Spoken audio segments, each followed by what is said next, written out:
Uzaktan çözüm sürecinden bahsediyor. Şimdi çözüm süreci diyorsun. Artık burada çözüm süreciyle ilişkili bir şey değişmedi burada. Yarın acaba BDP'nin bölgede ne yapacak? Yani şu anda açıklanan şeyler geciken, hepsi gecikmiş şeylerdi. Aynen. Hani daha somut örneklerin olması gerekiyordu. Beklenilen onlarca şey vardı.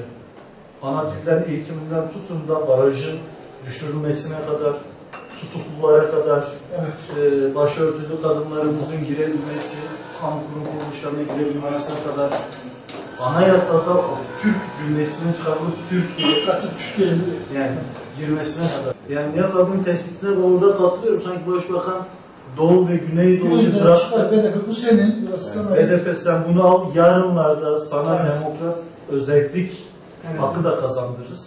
Aynen öyle. Biz bu Batı'da, Karadeniz'de, Bize dokunma. Akdeniz'de, İç Anadolu'da CHP ve MHP'nin çünkü ulusalcı kesimin de milliyetçi kesimin de hoşuna gidecek açıklamalar bunlar.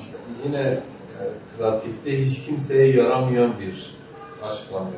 Çünkü bundan önceki süreç içerisinde MHP, CHP ve AK Parti dışında BDP bağımsız girdiği için. Tamam mı? Evet.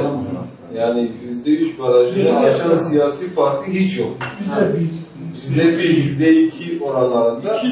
Dolayısıyla yine aynı 3 partiye yarayacak.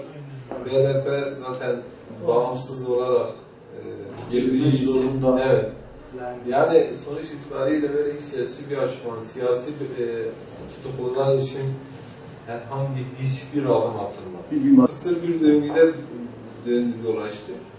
Ama mesela hani bu 12 Eylül olaylarından sonraki mesela bu referandum sürecinden bu ya iyi bir adım mı desek, güzel bir gelişme mi desek, hani Türkiye'nin o demokrasileşme süreci içerisinde söylediği o söylem için evet güzel bir adımdı.